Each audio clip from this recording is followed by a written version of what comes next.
Well, hey guys, Ian here, Ozzietech Racing.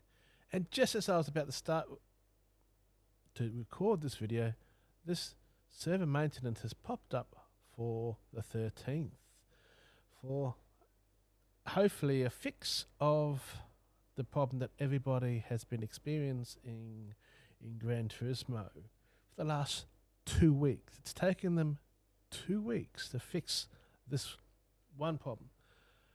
And I was doing this and am doing this video to discuss some of these other little things, more quality of life, little things I would like to see them change within the game to make it better for everybody.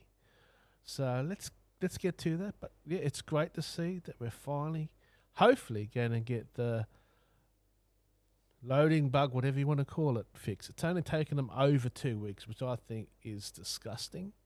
And Polly owe us a lot for this, but at least they're finally doing something. Let's hope they've fixed it. So anyway, let's get into the bread and butter of this video, and that is to discuss some of these little things I would like to see them do to improve this game.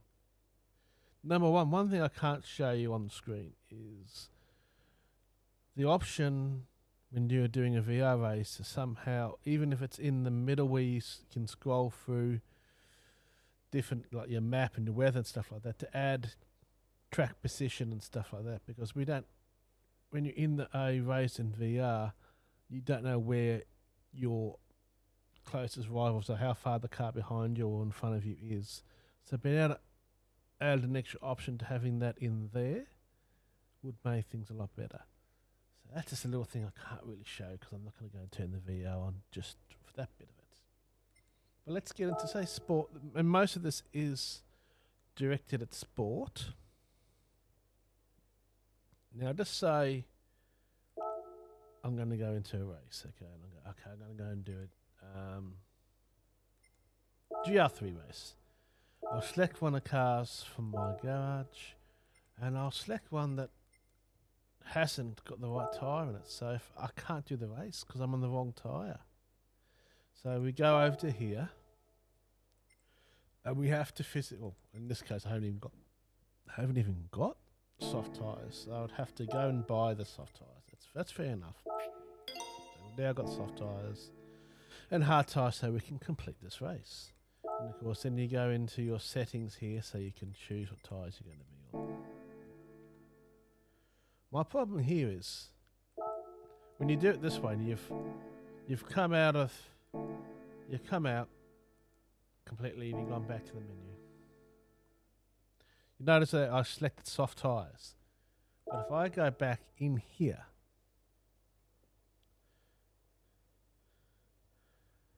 and go and do that race again, it will have hard tyres selected. So I choose my car. Yep, no problem. I changed what the tyres were in the settings things here, but now they're set back to hard because it doesn't let you change. You can go into here and set your softs, but when you finish the race, you go back in the next time, it hasn't saved that setting.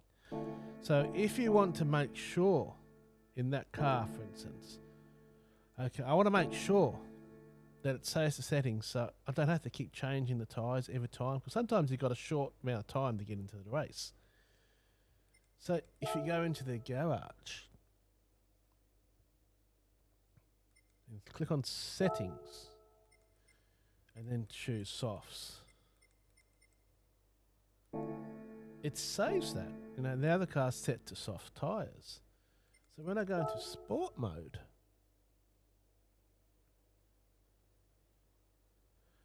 and we go into the race, that car will now have soft tyres. Let's have a look. See, look now.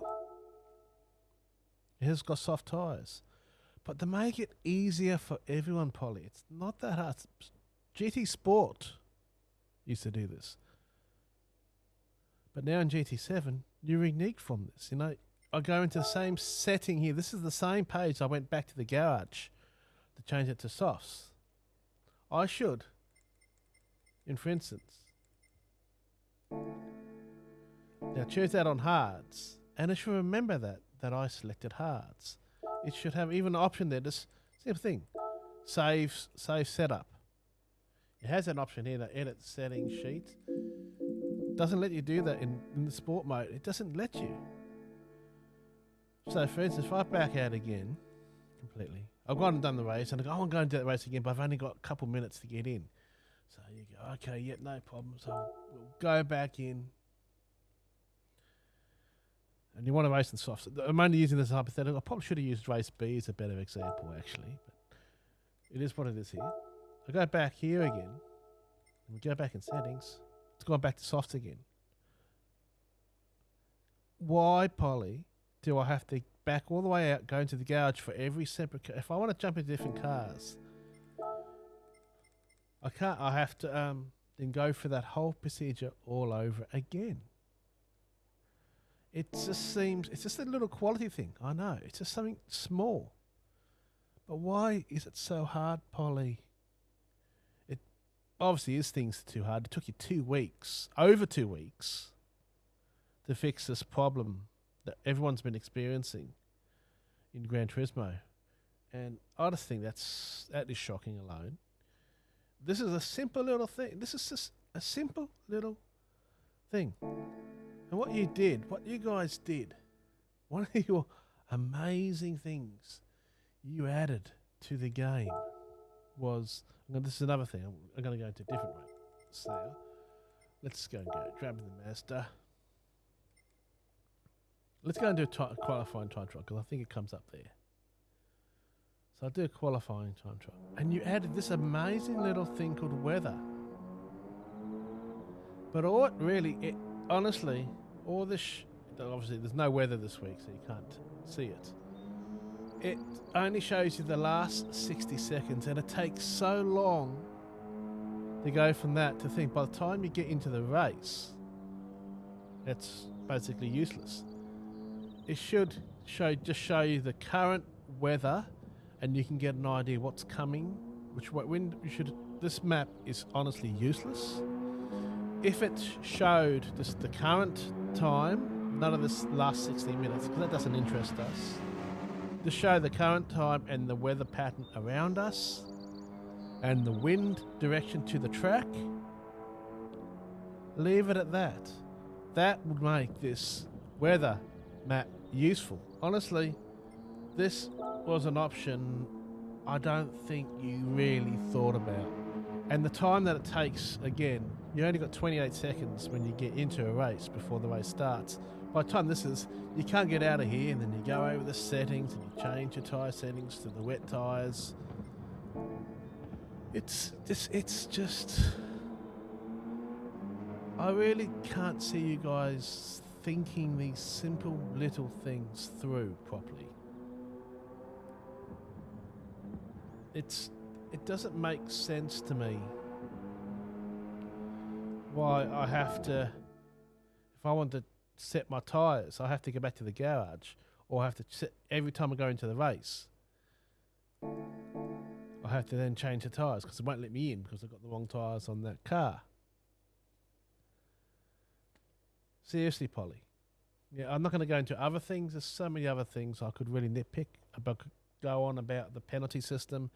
That's all for a completely other video, but this is just maybe a nitpicking GT7 series. This is video 1, so let's nitpick GT7. Little suggestions that we can all do. And I'm talking about little things, not big things. And we all know penalty system. That's a whole video in itself. Other ways, we all would love to see a daily race D. But one good thing, at least you're going to get this thing fixed before the manufacturer race on Saturday. So, or hopefully it's fixed. So we'll find out tomorrow. But yeah, let me know what you think of this idea. Should I do some more videos? And jump on Discord and let me know of something you'd like me to bring up in a video. What would you like to see them? Little things like what I just spoke about. What little things would you like to see them add to GT7? Just like a quality of life thing to make it better. Those are a couple of things. The ability to see where you are in a race when you're in VR. The saving of tyres and setup stuff. Others think it's ridiculous why you have to always go back. You have to go into the garage if you want it set, the car set to that right tyre for the races. And if you want to keep jumping in different cars like I do a lot of, it's a simple little thing that would be appreciated by a lot. And you're spending a whole lot of time adding other little features to the game, or adding cars that no one really wants. Something simple like that would be so much appreciated by everybody. Anyway, I'm Ian. This is Ozzietech Racing. Thank you guys for watching this. Catch you later.